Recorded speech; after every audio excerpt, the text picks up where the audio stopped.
Hello and welcome to the Voice of Iron, and in this session, I'll be reading and ranting about Balam Industries' 011 Melander Armored Core. First, I'll be going over the in-universe information that we have on the Melander's parts, and then I'll be giving my personal thoughts and experiences on this core. Description: The 011 Melander is a medium-weight armored core developed by Balam. The simple design and solid performance of this model makes it suited for mass production, reflecting Balam's strategy of overwhelming its enemies with its material superiority. The standard 011 Melander is made up of 4 components of the exact same name: the 011 Melander core, head, arms, and legs. By default, it's powered by a DFGN06 Mingtang internal combustion generator by Defeng Core Industries, uses the BST G2P04 boosters by Furlong Dynamics, and uses Balam's very own FC006 Abbott fire control system, which is specialized towards close-range combat. The 011 Melander was also the basis for the rest of Balam's primary line of armored cores, such as the 012 Melander C3, 022T Bornemissa, and the 033M Varel chassis.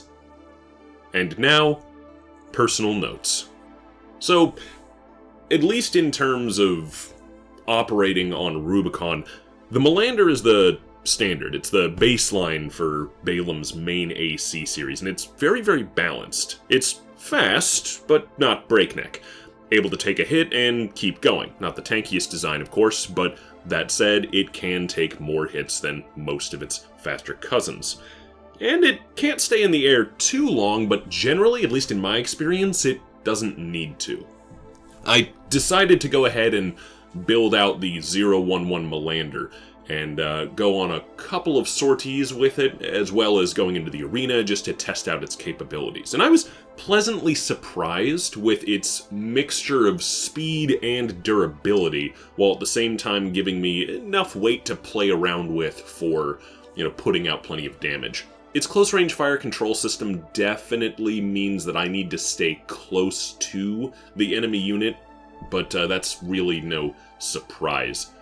I should reveal that my typical preferred build is a double trigger build. I usually got a Ludlow in one hand and then some other rapid-fire rifle, depends on the day, in the other. That way I've got something that's quickly firing to kind of fill in the gaps while the other's reloading, and something heavier to kind of help take them down. And of course on my back I prefer to have some missile launchers, and for something like this that isn't terribly heavy of an AC design, I usually use the 4 missile launchers, 1 on each shoulder. So that way I can kind of get in there, shoot up the opponent, and then whenever there's an opening, just launch all the missiles. Or if they get a little too far away, I can throw the missiles at them so that they're either forced to dodge or otherwise stuck just having to deal with some missile barrages while I get in close with both triggers held down. It's an ammo-hungry build, I do have to admit, but that's neither here nor there in terms of the actual Melander itself. It's a good machine, and I can see why it's the baseline for Balam Industries, shall we say, standard armored cores. Of course, the benefit of an armored core over something like an MT or just general mechs is the fact that it is modular, so you don't have to be stuck with individual parts here. But that said, as a complete package, as a unit out of the gate, it is very, very useful. And because of its modularity, its, shall we say, upgrades, or maybe it would be more accurate to say cousin chassis, such as the Melander C3, or the Varel, both go in different directions with it. The C3 being a lot lighter and faster, and the Varel being a lot tankier, of course, with those quad legs allowing it to hold a lot more hardware.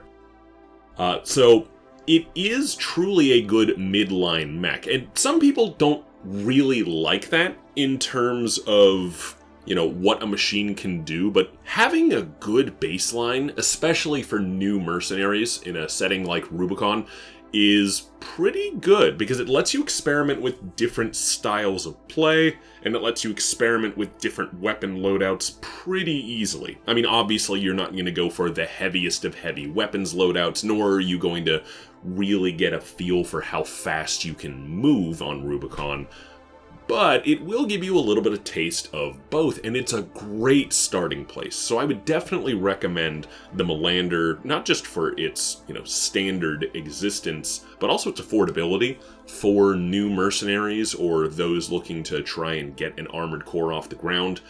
As it comes from Balam, with that Mingtang generator and the Abbott fire control system, it is a very, very balanced machine. It's very good. It's going to push you more towards getting close to the enemy, but in pretty much all other aspects, it is very adaptable for whatever mission profile you happen to be going for. I've done all types of sortie missions for this. I've done, get in and quick strike, I've done assassination, I've gone into the arena and had pretty good success with this thing against even higher tier enemies. Mechs that were faster than me, mechs that were slower and heavier than me. You can do a lot with this thing if you're a good pilot, and even if you're not a good pilot, it lets you change the way that you're playing on the fly.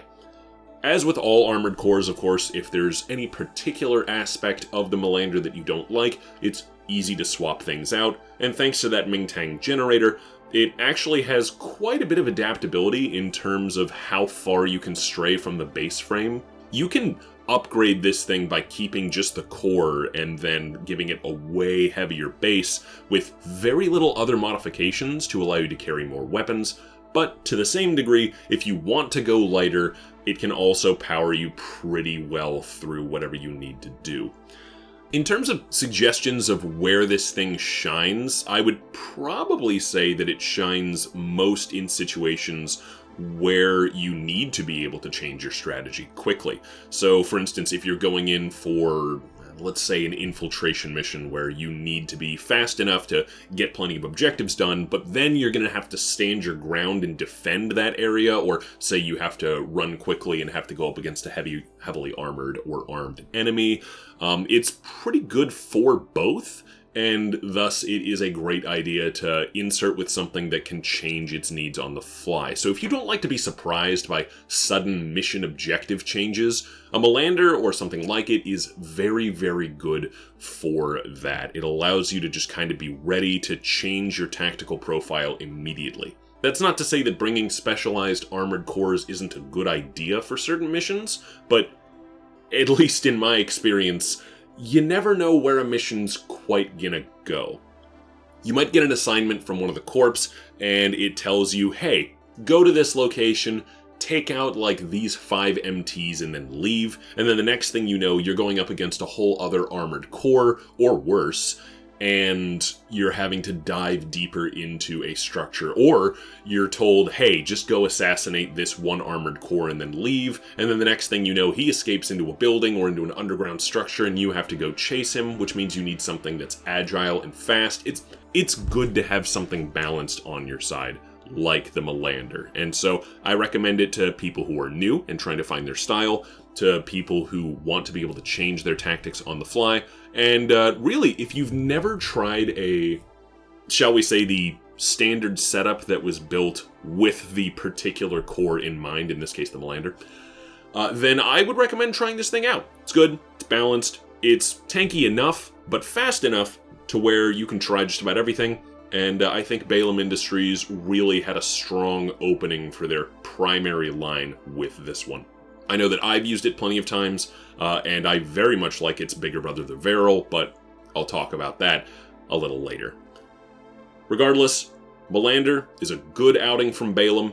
It's very good for mercenaries who are trying to get on their feet, and it is very adaptable, which I think is probably its best attribute. Anyway, that concludes today's Reading and Rant, and thank you for listening to my voice.